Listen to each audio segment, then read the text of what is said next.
வரை பறந்து விரிந்து கிடக்கின்ற எண்ணுயிர் தாய்நாடாம் பாரத மணித்திருநாட்டிற்கு என்னுடைய முதல் வணக்கத்தை காணிக்கையாக்குகிறேன். இங்கே எழுந்தருளி நம்மை ஆசீர்வதித்த துறவு வேந்தர் மன்னார்குடி செண்டலங்கார ஜீயர் சுவாமிகளின் பொன்னார் திருவடிகளை வணங்கியும், இந்துக்களின் இதய சிம்மாசனத்தில் என்றும் ராஜாவாக வீற்றிருக்கின்ற ஹெச் ராஜா, ஹானஸ்ட் ராஜா, ஹிஸ் ஹைனஸ் ராஜா, ஜல்லிக்கட்டு ராஜா, தமிழர்களின் தண்ணீரில்லா தளபதி ராஜா, தமிழின தலைவர் ராஜா அவருக்கு என்னுடைய மனமார்ந்த வாழ்த்துக்களையும் வரவேற்பையும் தெரிவித்து,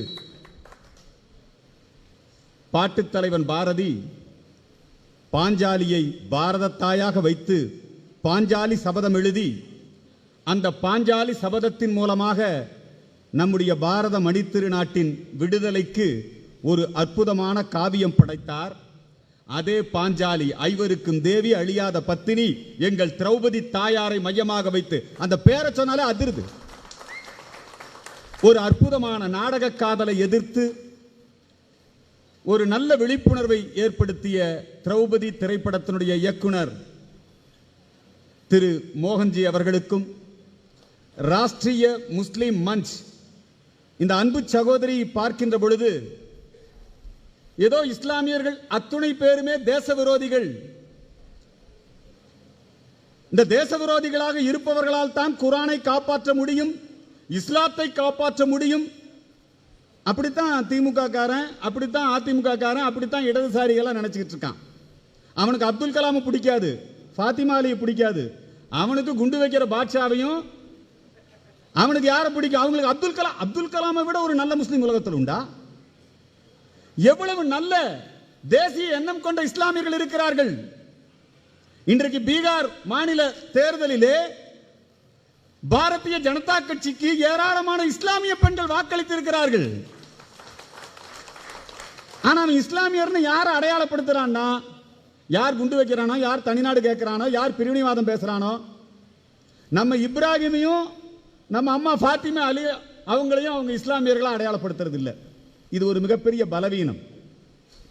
இன்றைக்கு மிக தைரியமாக ராஷ்டிரிய முஸ்லிம் மஞ்சிலே இருந்து வெகு சிறப்பாக தமிழகம் முழுக்க சுற்றுப்பயணம் செய்து தேசிய கருத்துக்களை விதைத்துக் கொண்டிருக்கின்ற அன்பு சகோதரி ஃபாத்திமா அலி அவர்களுக்கும், புதிய தமிழகம், இந்த தமிழ்நாடு தமிழகம் இப்படி பேர் வச்சாலே கொஞ்சம் சந்தேக கண்ணோட பார்க்கணும். ஏன்னா தமிழ் மையம்னு வச்சிருக்கான் ஜெகத் கஸ்பர், அவங்களே பல பேர் வச்சுக்குவான். தமிழ்நாட்டுக்குன்னு இப்ப தனி கொடி. எதிரா தமிழ்நாட்டுக்கு தனி கொடி? இந்த தனி கொடியை அறிமுகப்படுத்துறதுக்கு உனக்கு என்ன யோக்கியதை இருக்கு? நீ தமிழனா? முதல்ல இவனா தமிழன் அப்படின்னு சொல்லிக்கிறான். சொல்லிட்டு ஏதோ தமிழ்நாட்டை இவர்கள் தான் பாதுகாப்பது போலவும், தமிழ் தேசியம் அப்படியான கருத்து. எங்க மாப்போ சிவஞானம் ஐயா அவர்களை விட நீங்கள் தமிழர்களா? தமிழரசு கழகம்னு வச்சிருந்தார். இவங்களுக்கு ஈவேரா தமிழன், மாப்போசி தமிழன் அல்ல. இவர்களுக்கு யாரெல்லாம் தமிழர்? வைகோ தமிழர். ஆனால் நம்முடைய தமிழகத்திலே இருந்து தமிழுக்கும் தேசியத்திற்கும் குரல் கொடுத்த மாபெரும் தலைவர்களை எல்லாம் ஜாதி தலைவர்களாக சித்தரித்தவர்கள் யார் என்று சொன்னால் இந்த திராவிட இயக்க ஊடகவியலாளர்கள், இடதுசாரி சிந்தனையாளர்கள். உண்மையிலேயே தமிழர்களுக்கு தலைவர் யாருன்னா ஐயா பெருந்தலைவர் காமராஜர், மூதறிஞர் ராஜாஜி, வாவு சிதம்பரம் பிள்ளை, இவர்களெல்லாம் தான் தமிழர் தலைவர்கள். ஆனா அவர்களையெல்லாம் இந்த திராவிட இயக்கங்கள், இந்த தனித்தமிழ் தேசியம் பேசுகின்ற இயக்கங்கள், இந்த கிறிஸ்தவ மத நிறுவனங்களின் பின்னணியிலே இயங்கக்கூடிய இயக்கங்கள், வெளிநாட்டு தூண்டுதலின் பேரிலே செயல்படுகின்ற இயக்கங்கள் எங்கள் தேசிய தலைவர்களை எல்லாம் ஜாதி தலைவர்களாக, முத்துராமலிங்க தேவரா ஜாதி தலைவர், பெருந்தலைவர் காமராஜரா ஜாதி தலைவர், வாவு சிதம்பரனாரா ஜாதி தலைவர், யாரா தேசிய தலைவர்னா திருமாவளவன் தேசிய தலைவர். யாரா தேசிய தலைவர்? எவன் கட்ட கடத்துறானோ தமிழன் யார் தெரியுங்களா? ஆந்திரா மாநிலத்துக்குள்ள ஊடுருவி செம்மரக்கட்டை கடத்துறான் பாத்தீங்களா, அவன் தமிழன். ராஜீவ்காந்தியை கொன்னவன் தமிழன், சொம்பு திருடுறவன் தமிழன், பேங்க கொள்ளையடிக்கிறவன் தமிழன். நல்லா இருந்தாருங்க வீரப்பன், அவர் காட்டுக்குள்ள இருந்தாரு. இவெல்லாம் போய் அவரு கூட போய் சேர்ந்துக்கிட்டு இந்த தமிழை அவமானப்படுத்துறதும் இந்த தமிழ் தேசியத்தை சிறுமைப்படுத்துறதும் யாருன்னு கேட்டா இவனுக்கு தான். அங்க போய் வீரப்பனை அவர் ஏதோ அவர் ஒரு ரூட்ல இருந்தார், போய் அவரை வச்சு தனி கொடி ஏத்துறேன், தனி தமிழ்நாடு வாங்குறேன், வீரப்பனையும் பிரபாகரனையும் சந்திக்க வைக்கிறேன். இப்ப சமீபத்தில் ஒரு ஆள் போயிருக்கிறாரு டெல்லியில, நிறைய பேர் அந்த ஊடகங்கள்லாம் அது கண்டுக்கல. டெல்லியில போயிருக்காரு செபஸ்டியன் சைமன். அங்க போய் என்ன பேசுறாரு தெரியுங்களா? டெல்லியில் இப்பதான் ஒரு மாசம் இருக்கும்னு நினைக்கிறேன், யாரும் அதை கண்டுக்காம விட்டாங்க. டெல்லியில போய் அங்க இருக்கக்கூடிய பிரிவினைவாதம் பேசக்கூடிய சீக்கியர்கள், பிரிவினைவாதம் பேசக்கூடிய ஜிகாதிகள், காஷ்மீர் அதற்கான விசேஷ அந்தஸ்து ரத்து செய்யப்பட்டதை அடுத்து அந்த விசேஷ அந்தஸ்து ரத்து செய்யப்பட்டது தவறு என்று சொல்லி ஒரு பேரணி, அந்த பேரணியில் இவர் போய் கலந்துக்கிறார். யாரு? சீமான். அங்கே கலந்து கொண்டு அவர் பேசுகின்றார், பாகிஸ்தானை ஆதரித்து பேசுகிறார், காலிஸ்தானை ஆதரித்து பேசுகிறார். தமிழ்நாடு என்பது இந்திய ஒன்றியம் வார்த்தையை பயன்படுத்துவோம். இவன் தான் இன்னைக்கு ஊடகங்களை அதற்குள்ள ஊடுருவி, ஜெயகிருஷ்ணன் ரொம்ப தெளிவா சொன்னாரு.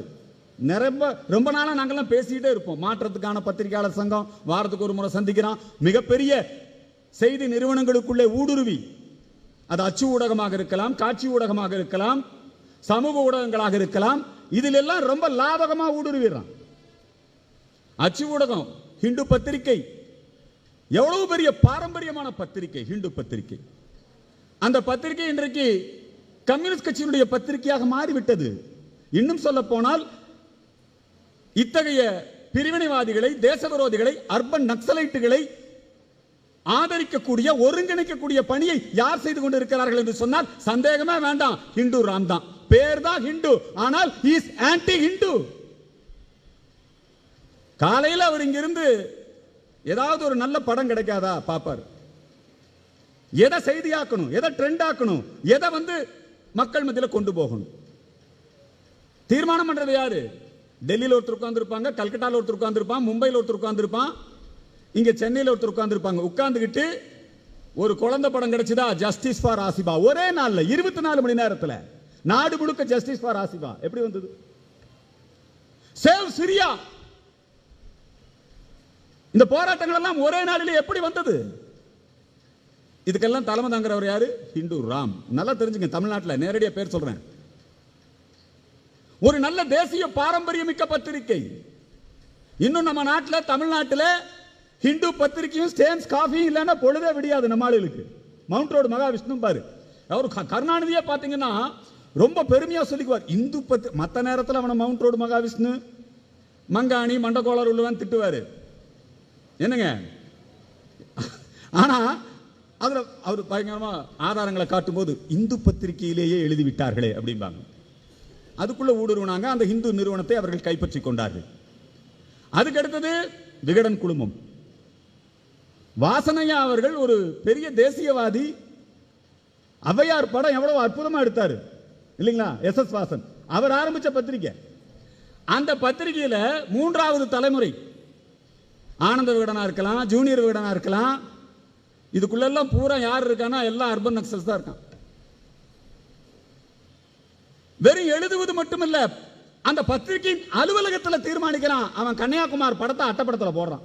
கன்னியாகுமார் படத்தை ஜேஎன்யூ. நீங்க உண்மையை நான் சொல்றேன், ராகுல் பப்பு, அந்த ராகுல் இருக்கார் இல்லைங்களா, அவர் இந்த காங்கிரஸ்க்குள்ள நிறைய ஊடுருவி இருக்காங்க, இடதுசாரிகள் ஊடுருவி இருக்காங்க, கிறிஸ்டியன் என்ஜிஓஸ் ஊடுருவி இருக்காங்க. இந்த ராகுலுக்கு காங்கிரஸ் கட்சியினுடைய கொள்கை என்னன்னு தெரியல. ராகுல ஜேஎன்யூக்கு கூட்டிட்டு போறாங்க. அங்க தேச விரோத கோஷம், இந்திய விரோத கோஷம், மாட்டுக்கறி திங்கிறதுக்கு ஆதரவு. தேசிய கொடி விரிச்சு கேரளால இளைஞர் காங்கிரஸை சேர்ந்தவர்கள் தேசிய கொடியை விரிச்சு பசுமாட்டை போட்டு அறுக்கிறான். இதுதான் காங்கிரஸ் கொள்கையா? அதுக்கப்புறம் ராகுல் முழிச்சு விட்டு அவரை கட்சி விட்டு நீக்கிறாங்க. இந்த ராகுல் எப்படி பப்பு அவரை வந்து அக்லக் வீட்டுக்கு அழைச்சிட்டு போனாங்களோ, அவர் எப்படி ஜேஎன்யூக்கு அழைச்சிட்டு போனாங்களோ, அவருக்கு எப்படி திடீர்னு அவர் காஷ்மீர் கவுல் பிராமணர் வேஷம் போட்டு அழைச்சிட்டு போனாங்களோ, அதே மாதிரி தான் இங்க நம்ம தத்தி ஸ்டாலினை வச்சிட்டு இருக்கிறானுங்க. சட்டைக்கு மேல பூணு இல்லை. அப்படி காங்கிரஸ் ஒரு தேசிய இயக்கம். இப்ப நம்ம பொன் கிருஷ்ணமூர்த்தி அவர்கள் பேசினாங்க,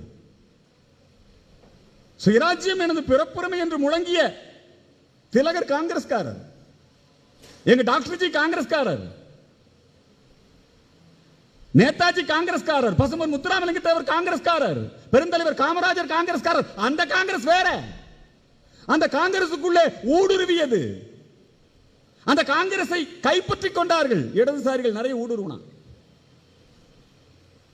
இந்திரா காந்தியினுடைய காலத்திலே நெருக்கடி நிலைமை, மிசா. இப்பெல்லாம் எவனும் திமுக காரன் மிசான் போட்டுக்கிறது இல்ல. அந்த காலத்துல எல்லாம் மிசான்னு போட்டுக்குவான் இல்லைங்களா? மிசா பாண்டியன், மிசா மோகன், மிசா கணேசன், மிசா ஸ்டாலின். அதை வேற நம்மால் கசமுசாங்கிறான். மிசா ஸ்டாலின் இல்லைங்கிறான். ஆதாரங்கள் எல்லாம் எடுத்து வைக்கிறாங்க. இப்ப அவங்க இந்திரா காந்தி எல்லாம் எதிர்க்கிறது இல்லை. இந்திரா காந்தி அவர்கள் நெருக்கடி நிலைமையை அவர்கள் அறிவித்த பொழுது அந்த நெருக்கடி நிலைமையை ஆதரித்தது யார் என்று கேட்டால் கம்யூனிஸ்டுகள் தான் அதை ஆதரித்தார்கள். கம்யூனிஸ்டுகள் நெருக்கடி நிலைமையை ஆதரித்தார்கள் என்கின்ற ஒரே காரணத்திற்காக இந்திரா காந்தி அவர்களை அரசாங்கத்திலே பங்கெடுத்துக் கொள்ள அழைத்தார். இந்த கம்யூனிஸ்ட் கட்சிக்குள்ளேயே பல பிரிவு இருக்கும். இடது இருப்பான், வலது இருப்பான், லெப்ட், ரைட்டு, ஃப்ரண்ட், பேக்கு, நிறைய இருப்பாங்க கம்யூனிஸ்ட்ல. அவங்களாம் முற்போக்கு. எங்க ஐயா திருக்கோவிலூர் சுந்தரம் தான் சொல்லுவார், என்னடா முற்போக்கு, என்னடா பிற்போக்கு. முற்போக்குன்னா வாந்தி, பிற்போக்குன்னா பேதி. இவனுங்கெல்லாம் முற்போக்குவாதி, நாங்கெல்லாம் பிற்போக்குவாதி. பத்திரிகையாளர்கள் முற்போக்கு பத்திரிகையாளர்கள். இந்த டிவி டிபேட்ஸ் அதுக்கெல்லாம் கம்யூனிஸ்ட் வரமாட்டான். நான் இந்திய கம்யூனிஸ்ட் கட்சி மெம்பர்னு வந்து உட்காரு, நான் மார்க்சிஸ்ட் கம்யூனிஸ்ட் கட்சி மெம்பர்னு வந்து உட்காரு. அதுக்கு தைரியம் இல்லை. என்னன்னு வந்து உட்காரு வந்துறீங்களா? ஊடகவியலாளர், முற்போக்கு சிந்தனையாளர், சமூக செயல்பாட்டாளர், என்னென்னமோ வச்சிருக்கானுங்க. சமூக செயல்பாட்டாளர் இப்படி எல்லாம் வச்சுக்குவோம், வந்து உட்கார வச்சுக்குவோம்.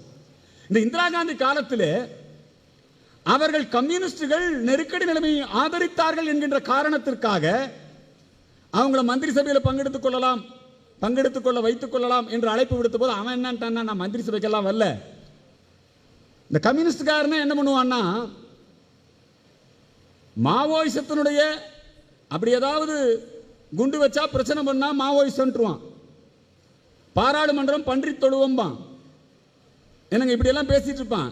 அதனால நாங்க வந்து ஆட்சி பொறுப்புக்கு, அரசியலுக்கு, அதிகாரத்துக்கு நாங்க வரல. அதனால நாங்க எங்களுக்கு வந்து என்னன்னா, இந்த இந்தியாவினுடைய வரலாறு, இந்தியாவினுடைய பாடத்திட்டம், கல்வி திட்டம், இதையெல்லாம் வடிவமைக்கக்கூடிய இடத்துல எங்களுக்கு இடம் கொடுங்க, அதை வந்து எங்க கிட்ட விட்டுருங்க, நாங்கெல்லாம் வரலாறுலாம் திருத்தி எழுதிக்கிறோம். என்சிஆர்டி அதுல போய் இவங்கெல்லாம் உட்கார்ந்துக்கிட்டு தான் கடந்த 30 வருடங்களுக்கு மேலாக இன்னும் ஊடுருவி இருக்கான். நீங்க சும்மா பிஜேபி அரசாங்கம் நடக்குதுன்னு நினைச்சிட்டு இருக்காங்க. அறிவியல் இயக்கம்னு பேர் வச்சுக்குவான், தமிழ்நாடு அறிவியல் இயக்கம் பேர் வச்சிருக்கான். அவன் புத்தகம் வெளியிடுறான், அதுக்கு நம்ம மத்திய அரசாங்கம் தான் பணம் கொடுக்குது. அந்த புத்தகத்திலேயே மோடியை பத்தி கண்டபடி எழுதிட்டு இருக்கான், கடுமையாக எழுதிட்டு இருக்கான். இப்பவும் நடக்குது. இதுல ஊடுருவி இருக்கார்கள் அவர்கள். அவனுக்கு தான் பெருமாள் முருகன் மாதிரி ஆளுக்கெல்லாம் விருது கொடுப்பாங்க. திருச்செங்கோடு அர்த்தநாரீஸ்வரர் மாதொருபாகன் அந்த திருச்செங்கோடு திருவிழாவை செக்ஸ் திருவிழா அப்படி கொண்டு வந்தாங்க. அப்படி ஒரு நூலகம். அப்படி அவனை தமிழறிஞங்கிறான், அவனை தமிழாசிரியர். பெருமாள் முருகன் தமிழாசிரியர். நம்ம ஆளுகெல்லாம் தமிழ் விரோதி. எவ்வளவு அழகாக அவர்கள் இதில் எல்லாம் ஊடுருவி, ஊடகத்திலே ஊடுருவி, கல்வியிலே ஊடுருவி, மிக திட்டமிட்டு நேர்த்தியாக. நீங்க தான் அவங்க ஒரு சிறு கூட்டம்னு நினைக்காதீங்க, சிறு கூட்டம் தான், அதுல மாற்று கருத்து இல்லை. இரோம் செர்மிளான்னு இருந்தாங்க. இப்ப இவனெல்லாம் தேர்தல் அரசியலுக்கு வர சொல்லுங்க பார்க்கலாம். இவனெல்லாம் தேர்தல் அரசியலுக்கு வர சொல்லுங்க. இரோம் செர்மிளான்னு ஒருத்தர் இருந்தா, 16 வருஷம் சாப்பிடாமையே இருந்தா இவன் பில்டப் பண்ணி வச்சிருந்தான். இந்த உலகத்திலேயே அதிகமா உண்ணாவிரத போராட்டம் இந்திய ராணுவத்துக்கு எதிராக அவங்க நிர்வாணமாலாம் போராட்டம் பண்ணாங்கன்னா ஒரு சித்தரிச்சு வச்சிருந்தான். அந்த அம்மா தேர்தலில் நின்னுது. எத்தனை ஓட்டு வாங்கினாங்க? 90 ஓட்டு தான். உடனே மம்தா பானர்ஜி எங்க கட்சி சார்பில் ஒரே வெறுப்புணர்வு என்னன்னா, இரோம் சர்மிளாவுக்கு நாங்க ராஜ்யசபா எம்பி பதவி கொடுக்கிறோம். உடனே கேரளால நம்ம சகோதரர் பினராயி விஜயன், பிணந்தினி விஜயன் என்ன சொல்றாருன்னா, நீங்க எங்க வந்து குடியிருந்துக்குங்க, நீங்க வந்து அங்க கேரள மாநிலத்துக்கு வந்துருங்க. அந்த அம்மா கொடைக்கானலுக்கு வந்துருச்சு, இங்க ஒரு கல்யாணம் பேரவை பண்ணிச்சு இருக்கு. இவங்களுக்கெல்லாம் வந்து மக்கள் ஆதரவு கிடையாது. நீங்க நான் கேட்கிறேன், திருமுருகன் காந்தி பேர் வச்சிருக்காருங்களா? அந்த திருமுருகன் காந்தி தேர்தல் அரசியலுக்கு வர சொல்லுங்க பார்க்கலாம். மக்கள் மத்தியில் வந்து பேச சொல்லுங்க பார்க்கலாம். வீரமணியை தேர்தல் அரசியலுக்கு வர சொல்லுங்க பார்க்கலாம். திமுக காரனே வேண்டாங்கிறான். வீரமணியை தேர்தல் பிரச்சாரத்துக்கு அனுப்ப சொல்லுங்க. திருமாவளவனையே கூப்பிட மாட்டேங்கிறான் திமுக காரன் தேர்தல் பிரச்சாரத்துக்கு. இவர்கள் தேர்தல் அரசியலில் இவர்களால் வெற்றி பெற முடியாது. சிறு சிறு குழுக்கள் தான், ஆனா இவங்களுக்கு பவர் அதிகம். இந்த ஊடகங்களுக்குள்ளே ஊடுருவி மக்கள் கருத்தை உருவாக்கி மக்கள் மத்தியிலே பதட்டத்தை ஏற்படுத்தி மக்கள் மத்தியிலே ஆக்ரோஷத்தை ஏற்படுத்தி காஷ்மீர்ல என்ன காவல்துறைக்கு எதிராக ராணுவத்துக்கு எதிராக கல்லெடுத்து வீசி என்னை எந்த விஷயத்தை அரங்கேற்றி கொண்டிருந்தார்களோ அதையே இந்த தூத்துக்குடியிலே அரங்கேற்றி ஸ்டெர்லைட் ஆடையை மூட வைத்தார்கள். அது அவங்களுக்கு வெற்றி தான். இன்னைக்கு தமிழ்நாடு தான் இவங்களுக்கு எல்லாம் ஒரு ஹப், பதுங்கிடம், புகலிடம். ஏடிஎம்கேக்குள்ள இருக்கான். இந்த அம்மா மக்கள் முன்னேற்ற கழகத்துக்கான எதுக்கு அவனுடைய ஊடக பிரிவெல்லாம் பாருங்க. அவன் திட்டமிட்டு உண்மையிலேயே தினகரன், டிடிவி தினகரன் அவர்கள்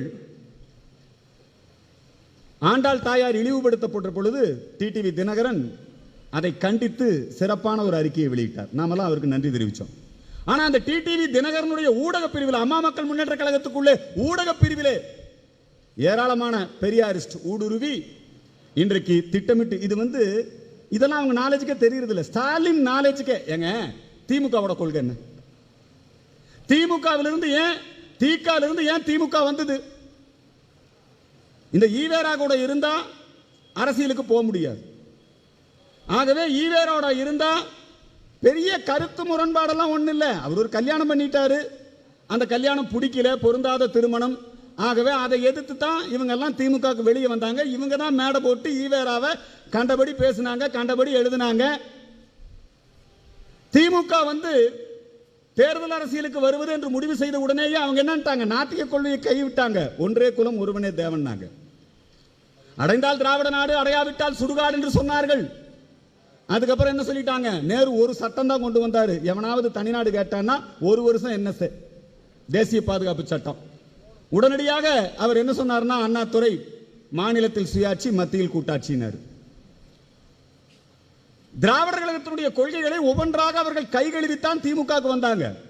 இப்ப சுபவீர பாண்டியன், வீரமணி போன்றவர்கள் அதற்குள்ளே ஊடுருவி, எஸ்ரா சர்க்குணம் போன்றவர்கள் ஊடுருவி, திராவிட முன்னேற்ற கழகத்திலே ஊடுருவி அவர்கள் வெகு நேர்த்தியாக திட்டமிட்டு மறுபடியும் திக கொள்கையை பேச வைக்கிறதுக்கு அவங்க ஸ்டாலினை வந்து அப்படி திருப்பி கூட்டிட்டு போறான். எதிர் திசையில் மறுபடியும் யூட்டர்ன், பழையபடி திக பாதைக்கு போறான். மனு தர்மத்தை எதிர்க்க வேண்டிய அவசியம் என்ன? சனாதன தர்மத்தை எதிர்க்க வேண்டிய அவசியம் என்ன? திமுக இப்ப தேவையா? செம்மொழி மாநாடு கோவையிலே நடந்தது. அந்த செம்மொழி மாநாட்டிலே கருணாநிதி அவர்களை அமர வைத்து அவர்களுக்கு மனுநீதி சோழன் என்று அலங்காரம் பண்ணி, மனுநீதி சோழன் தான் கூட்டம் செம்மொழி மாநாட்டில். இவன் மனுநீதியை எதிர்க்கிறாங்க. மனுநீதியை கடைபிடிப்பவன் யார்? மனுநீதி என்பது தமிழனின் நீதி. இவன் இடத்துக்கு தகுந்தபடி, நேரத்துக்கு தகுந்தபடி இந்து சமயத்தின் மீது ஒரு வெறுப்புணர்வை விதைக்க வேண்டும் என்பதற்காக. அதெல்லாம் ஸ்டாலினுக்கு வேலையா? கர்நாடகத்தில் ராமராஜ்ய ரத யாத்திரை காங்கிரஸ் கட்சி, சித்தராமையா அவருடைய ஆட்சியில அந்த ரத யாத்திரை நல்லா தானே வந்தது, எந்த சட்ட ஒழுங்கு பிரச்சனையும் இல்லை. கேரளாவில் கம்யூனிஸ்ட் கட்சி ஆட்சி. உங்களுக்கு தெரியும், டாக்டர் ஜெயலலிதா அம்மா அவர்கள் 3 சீட் கொடுத்தாங்க இவங்களுக்கு. யாருக்குன்னா இந்த இஸ்லாமிய மத அடிப்படைவாத அமைப்புகள். அதுக்கு அவங்க 2-3 பேர் எம்எல்ஏவா இருந்தாங்க. அதுல ஒரே ஒரு ஆள் தான் எம்எல்ஏவா இருந்தார். இந்த ராமராஜ்ய ரத யாத்திரைக்கு அத்தனை பேரும் திருநீர், சந்தனம், குங்குமம் எல்லாம் வச்சுக்கிட்டு எல்லாம் பேசாம சட்டசபையில் உட்கார்ந்துட்டு இருக்கிறான். இவன் என்ன பண்றான்னா, ரொம்ப நேரடியாக அவன் எதிர்க்காம இவனுக்கு வந்து புது புது அமைப்பு, புது புது லெட்டர் பேடை உருவாக்கிக்குவானுங்க. மதவெறி எதிர்ப்பு முன்னணின்னு ஒன்று வச்சுக்கிட்டான். இந்த கம்யூனிஸ்ட்காரன் தான் இதெல்லாம் திட்டமிடுவான். கருத்து சிதம்பரத்தினுடைய ஃபைனான்ஸில் உருவான ஒரு அமைப்பு, கனிமொழி, சிதம்பரம், எப்பேற்பட்ட ஆளெல்லாம் கூட்டு சேர்ந்திருக்காங்க பாருங்க. கார்த்திக் சிதம்பரம், கனிமொழி, இவங்க கம்யூனிஸ்ட் எல்லாம் சேர்ந்து கருத்து. எஸ்டிபிஐ வெளியே பேச முடியாது, பாப்புலர் ஃப்ரண்ட் ஆஃப் இந்தியா வெளியே பேச முடியாது. ஆனா அந்த கருத்துங்கிற அந்த இடத்துல வந்து உட்கார்ந்து நம்மளை விமர்சனம் பண்ணி பேசும். இந்த ராமராஜ்ய ரத யாத்திரை தமிழகத்திற்குள்ளே வரக்கூடாது என்று சொல்லி திமுகவிற்குள்ளே ஊடுருவி மக்கள் செல்வாக்கு உள்ள சட்டமன்ற உறுப்பினர்கள் உள்ள திமுகவையே திமுகவுக்கு தெரியாம, இந்த தத்தி அது தெரியாம, யாருங்க ஸ்டாலின் அது தெரியாம போய் இவன் போய் அங்க உட்கார்ந்து ரோட்ல உட்கார்ந்து ராமராஜ்ய ரத யாத்திரைக்கு ஒரு நல்ல, ஆனா நம்ம பார்த்து பாராட்டணும், நல்ல விளம்பரத்தை பண்ணி கொடுத்தான். இவன் சட்டமன்றத்தில் அவன் டான்ஸ் ஆடுனா, அவன் நீங்க பாத்தீங்கல்ல, அந்த ஆள் பேர் என்னங்க, ஒரு ஆள் தானே, சம்சுதீனா தமீமுன் அன்சாரி, எப்படி சத்தம் போட்டு வந்தான், அனுமதிக்க கூடாது அனுமதிக்க கூடாது. ஏன் உன் கட்சியே முஸ்லீம் கட்சி, அவன் ஒரு எம்எல்ஏ இருந்துட்டு அவ்வளவு பேச்சு பேசுறான். இந்த ஸ்டாலினை கொண்டு போய் தெருவில் நிறுத்தி தரையில உட்கார வச்சான் பாருங்க, ராமராஜ்ய ரத யாத்திரைக்கு எதிராக. அதன் பிறகுதான் ராமராஜ்ய ரத யாத்திரைக்கு தமிழகத்தில் மிகப்பெரிய வரவேற்பு ஏற்பட்டது. அதுல நன்றி அவங்களுக்கு கொடுக்கும். இந்த திமுகவை இவங்க கைப்பற்றி கொண்டு இருக்கிறார்கள். எல்லா கட்சிக்குள்ளேயும் ஊடுருவான், அதிமுகக்குள்ள ஊடுருவி இருக்காங்க. ஏன்னா அதிமுக கொள்கைக்கும் எம்ஜிஆருடைய கொள்கைக்கும், இந்த எம்ஜிஆருக்கு வந்து யாரோ ஒருத்தர் காவி துண்டு போத்திட்டாங்களாம், அதுக்கு எதுக்கு தான் ஓ பன்னீர்செல்வம் அப்படி ஒரு அறிக்கை கொடுத்தாருன்னு எனக்கு தெரியல. ஏங்க எம்ஜிஆர் வந்து இந்து முன்னணியை ஆதரிச்சவர், எம்ஜிஆர் வீர சாவர்கர் நூற்றாண்டு விழாவுக்கு தமிழக அரசாங்கத்தின் சார்பிலே 1 லட்சம் ரூபாய் தன்னுடைய சொந்த நிதியிலே இருந்து 1 லட்சம் ரூபாய் கொடுத்தவர் எம்ஜிஆர். மூகாம்பிகை பக்தர். அந்த எம்ஜிஆர் அவர் மேல நான் என்ன சொல்றது, நமக்கு ஒன்றும் எம்ஜிஆர் சில மேல உடனே பிஜேபியா போய் காவி துணி அல்லது இந்து மக்கள் கட்சியா காவி சாயம் பூசினாங்க. அதை உடனே என்ன தங்களையும் திராவிட இயக்கம் அடையாளப்படுத்திக்கணுமா, அப்படி ஒரு மாயை ஏற்படுத்தி வச்சிருக்கான் அதிமுகக்குள்ள. யாராவது ஏதாவது இப்படி பேசிட்டா போதும் உடனே சங்கி. டி ராஜேந்தர் இப்ப புதுசா சங்கி ஆயிட்டாரு, குஷ்பு சங்கி ஆயிட்டாங்க. இவங்க கூட இருக்கும் போதெல்லாம் அவங்க பெரிய ஆளுங்க. மிக நேர்த்தியாக திட்டமிட்டு தேச விரோதிகள் இந்த தமிழ்நாட்டில் தான் இது அதிகமா நடக்குதுங்க.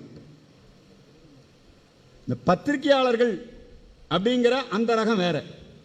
இப்ப வந்து ஊடகம் அப்படிங்கிறது ரொம்ப, அதை பத்தி எல்லாம் நிறைய சொல்லியிருக்காங்க. 4ஆம் தூண்.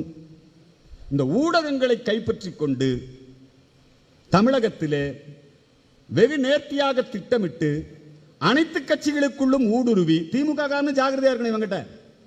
இந்த சுபவீர பாண்டியனால ஒரு ஓட்டு எச்சா கிடைக்குமா திமுக? நான் கேட்கிறேன், சுபவீர பாண்டியனால அல்லது இந்த கம்யூனிஸ்ட் கட்சிக்காரன் கூட்டு வச்சிருக்கிறானே திமுகனால, திமுக வேணா கம்யூனிஸ்ட் கட்சிக்காரன் பயன்படுத்திக்குவோம், கம்யூனிஸ்ட் கட்சிக்காரனால திமுக ஏதாவது பயனுண்டா? ஸ்டாலினை பார்த்தா கொஞ்சம் சொல்லுங்க, உங்க ரொம்ப நண்பர் உங்களுக்கு எச் ராஜாக்கு, தளபதியை பார்த்தா அவங்க என்னமோ தளபதிங்கிறான் என்னென்னமோ சொல்லிக்கிறாங்க, அவங்களெல்லாம் பார்த்தா கொஞ்சம் சொல்லுங்க. இந்த கம்யூனிஸ்ட் கட்சிக்காரனால கூட்டு வச்சிருக்கிறதுனால ஏதாவது ஒரு நன்மை திமுக உண்டா? நாமெல்லாம் திமுக ஆதரவாளர்கள் தான், ஒத்துக்கிறோம். 1 கோடி இந்துக்கள் இருக்கிறதா சொல்றாங்க அவங்க, புரியுதுங்களா? எது இந்த கம்யூனிஸ்ட்காரனுக்கு ஒரு தளம் போட்டு கொடுக்கிறது, இந்த Popular Front of India, SDPI, இந்த ஜிகாத் அமைப்பு, ஜவாஹிருல்லா. பிரெஞ்சு நாட்டில் அங்க ஒரு பெரிய பிரச்சனை. அந்த பிரெஞ்சு நாட்டில் அவர்கள் கருத்து சுதந்திரத்தின் அடிப்படையிலே சில நடவடிக்கைகளை எடுத்திருக்கிறார்கள். அந்த பிரெஞ்சு அதிபர் சில கருத்துக்களை தெரிவிச்சுக்கிறார். உடனே தமிழ்நாட்டில் ஜவாஹிருல்லா என்னங்கிறாருன்னா, நாங்கள் பிரெஞ்சு பொருட்களை புறக்கணிப்போம், அதுக்கு திமுக ஆதரவு. பிரெஞ்சு பொருட்களை புறக்கணிக்கிறதுக்கு திமுக ஆதரவு, பிரெஞ்சு பொருட்களை புறக்கணிக்கிறதுக்கு விடுதலை சிறுத்தை ஆதரவு. இது என்ன நியாயம்? கம்யூனிஸ்ட் கட்சி, திராவிட முன்னேற்ற கழகம், இன்னும் சொல்ல போனால் அதிமுகவும் கூட தான். அதிமுகவிலே கூட அந்த ஊடுருவல் இருக்கு, யாரும் மறுக்க முடியாது. இவன் நேரடியாக மக்களை சந்திக்க மாட்டான், இப்படித்தான் இந்த வழியில வந்து அங்க வந்து அது மூலமா அப்படி நிறைவேற்றிக்குவான். நாம் இது குறித்து தேசிய சிந்தனை உள்ள ரொம்ப அற்புதமான பேர், தேசிய தெய்வீகம் ஊடக தர்மம். தர்மம்னா சனாதன தர்மம் தான் ஊடக தர்மம். இந்த தர்மத்தை இந்த நாட்டில இருந்து பிரிக்க முடியாது. நாம மதம் இல்லை, நாம மதவாதிகள் அல்ல. சனாதன தர்மம், நம்ம இந்து சமயம் அது வேற பெரிய சொல்லிக்குவான். இந்து மதம்னு ஒன்று கிடையாது, நாங்களும் ஒத்துக்கிறோம், நாங்கள் மதம் கிடையாது. காம குரோத மதம் ஆச்சரியங்களை விலக்கி வைப்பதுதான் இந்த நாட்டினுடைய தர்மம், பண்பாடு, கலாச்சாரம். வேண்டுமென்றே நம்மை மதவெறியோடு அடையாளப்படுத்துவது, வேண்டுமென்றே நம்மை பிரிவினைவாதிகளோடு அடையாளப்படுத்துவது, வேண்டுமென்றே உள்நோக்கத்தோடு நம்மை வன்முறையாளர்களாக சித்தரிப்பது. எச் ராஜா ஒன்று பேசுவார், முன்னாடி பின்னாடி வெட்டிட்டு எச் ராஜா இப்படி பேசிட்டாரு, அசிங்கமா பேசிட்டாரு, என்னமோ ஹைகோர்ட் என்னமோ மயிருன்ட்டாருன்ட்டு பேசிட்டே இருக்கிறான் திரும்ப திரும்ப. நாமளும் இவங்களை உதாசீனப்படுத்தக்கூடிய சக்திகள் என்று நாம் இருக்க முடியாது. நாம் இவர்களுக்கு பதிலடி கொடுத்தே ஆக வேண்டும். இவர்களை எத்தனை இடத்துல இங்க கம்யூனிஸ்ட் கட்சி இருக்குது இந்த தமிழ்நாட்டில்? இங்க கூட அவங்க திமுகவினுடைய இந்தியா முழுக்க கம்யூனிஸ்ட் கட்சி தேர்தல் நடந்தது. இப்ப பீகார்ல தேர்தல் நடந்தது, அங்க ஏதோ கொஞ்சம் நக்சலைட்டுக்கு ஜெயிச்சிருக்கிறாங்க. நீங்க மற்ற மாநிலங்களில் வங்காள தேசம், குறிப்பா பங்களாதேஷ், நம்முடைய மேற்கு வங்க மாநிலம், அந்த மேற்கு வங்க மாநிலம், கேரளா, திரிபுரால அந்த மக்கள் மிகப்பெரிய மாற்றத்தை ஏற்படுத்தி திரிபுரால ஒரு மிகப்பெரிய ஒரு புரட்சி, காவி புரட்சி, இந்துத்துவ அரசியல் புரட்சி அங்கே உருவாகி இருக்கிறது. இன்னைக்கு வெகு விரைவில் மேற்கு வங்கத்திலையும் அந்த நிலை வரப்போகுது, கேரளாலையும் அந்த நிலை வரப்போகுது, கேரளாலையும் அந்த நிலை வரப்போகுது. இவனுக்கு எங்கேயும் இடமே கிடையாது. ஆனா ஊடகங்களில் பூரா வந்தா உட்காந்துருக்கும், ஊடகங்களில் பூரா வந்தா உட்காந்துருக்கான். வெக்கமே இல்லாம உட்கார்ந்து பேசிட்டு இருக்கிறான் அந்த அருணன் ஒரு ஆளு. எதுக்கு அப்படி பேசுறான், ஏன் அப்படி சிரிக்கிறான் தெரியவே மாட்டேங்குது. லூசுன்னு நல்லா அவரு. உண்மையிலேயே இந்த சீமான் பேசுறதுல பலதுல எனக்கு உடன்பாடு இல்லை. ஆனா அந்த அருணனை பத்தி சொன்னார் பாத்தீங்களா, கல்வெட்டில் எழுதி வைக்கணும். ஏனுங்க, ஆகவே தேசியம் பாதுகாக்கப்பட வேண்டும், தெய்வீகம் பாதுகாக்கப்பட வேண்டும். இது யூனியன் இல்லை. அவன் தான் மாற்றம், புரட்சி, வெங்காயம், விளக்கெண்ணெய் எல்லாம் வச்சுக்குவான். நாம தர்மம், ஊடக தர்மம், ஊடக அறம். அந்த ஊடக அறத்தை காப்பாற்றுவதிலே, அதை நிலைநிறுத்துவதிலே நாம் இப்ப நம்ம வலதுசாரி, இடதுசாரி, அவங்க இடதுசாரி, நாங்க அவங்களுக்கு போட்டி வலதுசாரின்னு நம்மளை அடையாளப்படுத்திக் கொள்ள வேண்டாம். நாம் தர்மத்தின் பாதையில் செல்பவர்கள் என்று நம்மை அடையாளப்படுத்திக் கொண்டால் போதும். அறம், அறம் செய்ய விரும்பு, அறம் செய்ய விரும்பு. தர்மோ ரட்சித ரட்சிதக. அறத்தை நாம் காப்பாற்றினால் அறம் நம்மை காப்பாற்றும். எனவே அந்த ஊடக அறம் வலுவாமல், ஊடகவியலாளருடைய நலனுக்காக, அதுக்காக தான் இங்கே தீர்மானங்கள் நிறைவேற்றி இருக்கிறார்கள். எனக்கு ரொம்ப சந்தோஷமா இருக்கு. ஜெயகிருஷ்ணன் அவர்கள் ஒற்றையாளாக இருந்தார். எங்க டாக்டர்ஜி சங்கம் ஆரம்பிக்கும் போது ஒரு 4 பேர் 5 பேர் தான் வந்தாங்க. இன்னைக்கு பார்த்தா இவ்வளோ பேர் சேர்ந்திருக்கீங்க. தமிழகம் தழுவிய அமைப்பாக இதை மாற்றி இருக்கிறீர்கள். எங்க பக்கத்தில் ஒரு மிகப்பெரிய தொழிற்சங்க தலைவர் இருந்தார் INTUC-ல. அவர் சொன்னாரு, தங்கம் செய்யாததை சங்கம் செய்யும் என்று சொன்னார். ஆகவே இந்த ஊடகவியலாளர் நல சங்கம் நிச்சயமாக நல்ல பல காரியங்களை செய்ய வேண்டும். ஜெயகிருஷ்ணன் அவருக்கு உறுதுணையாக இருந்த, அவரோடு இணைந்து செயல்பட்டு கொண்டிருக்கின்ற இந்த சங்கத்தில் இருக்கின்ற அத்துணை பேருக்கும் என்னுடைய மனமார்ந்த வாழ்த்துக்களையும் ஆதரவையும் தெரிவித்து என்றும் உங்களோடு இருப்போம் என்று சொல்லி நிறைவு செய்கிறேன். நன்றி, வணக்கம்.